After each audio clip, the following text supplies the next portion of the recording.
Hey, so what is going on, guys? It is Domino and welcome back. Today I'm bringing you guys gameplay on Dome. As you can see, we're using the Sky L Silenced with the kick proficiency, and I believe in this game I go 85 and 5, but don't quote me on that because it is a super duper old gameplay.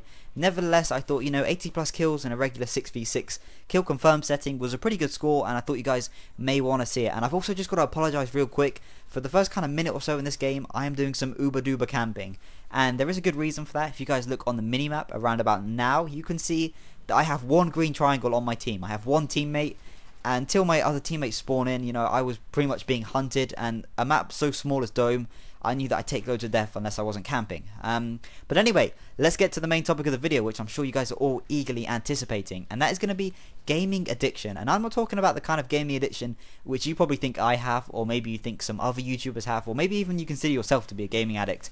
I'm talking about full-on hardcore addiction, where you literally have no control over like how much you play a game. And I was reading upon this commentary yesterday, reading some articles and stuff in preparation, and I was astounded at some of the fucked up shit which I was reading. And guys, excuse my language, I didn't mean to say that. Some of the screwed up shit I swore again every time. But yeah, this stuff is so mucked up, and I just could not believe it. And I'm actually going to link to you guys a Wikipedia page, and you can read some of the stuff off it, because it is crazy what games have done to people and the consequences it's had. And I'm going to tell you guys about a well-documented case, and it was from, I think it was 2 years ago, I think it was 2010, and a guy in the Netherlands, a 24-year-old, he'd actually been playing the map, the mission No Russian on Modern Warfare 2. If any of you guys remember that map, it was a map which you had the option to skip because it was that like bloody and stuff. It's also known as the Airport Massacre on MW2, as I said, and his mother had said that he'd played the game, like that mission, thousands of times, and that he'd like modelled himself on it. He'd gone out to a shopping mall and released more than 100 bullets with a semi-automatic rifle, killing 6 people and 17 others wounded, and then he killed himself. And this is just crazy. I was gobsmacked when I read this, and there's so many more. Obviously games like Grand Theft Auto I expected, because it's so like Grand Theft Auto. I remember playing it when I was like 10 on Vice City, and I would, you'd walk around with like a chainsaw, and it was just crazy. I could not believe that they even sell these games. And obviously these people are just individuals and stuff, and they have a lot more wrong with them than just playing the game. Like, you can't contribute everything to the game. There's so many more factors which you have to take into consideration. But dude, this is crazy. I was literally amazed. And this other one, if you guys know the game World of Warcraft, I think it's like a role-playing game, kind of like Skyrim, and it's like so addictive that it's kind of the whole leveling thing. You've got to be the best and stuff, that people would sit there for like 50 hours and then they just die. They literally, some people even forgot to feed their children, and that, like, I was just amazed. I could not believe the things I was reading about games and stuff. And as I just said to you guys, look, there's obviously a lot more going on than just the game, and we can't just blame that. But some of these things, they're just crazy. There was another guy in, I think it was Korea, and his friends had died in a game, like, and lost, I don't know, maybe lost their character or something.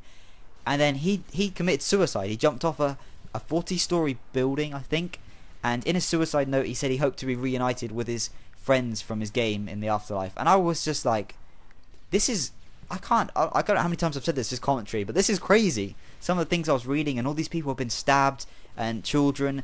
And there was this one kid who was playing Modern Warfare 2 as well. There is obviously a correlation with Modern Warfare 2 and aggression. But yeah, he was playing Modern Warfare 2, and his friend had like joined session or something, and he was like noob tubing him and stuff. The next day at school, he just beats him up, and I was like, wow. I'm literally talking beat him up to the point where he was in hospital. And I honestly don't know what, like, this kind of thing gives gaming a bad name, and obviously you don't want to ban these kind of games. But most of them are these kind of role-playing games, Final Fantasy, because people are just so crazy and stuff.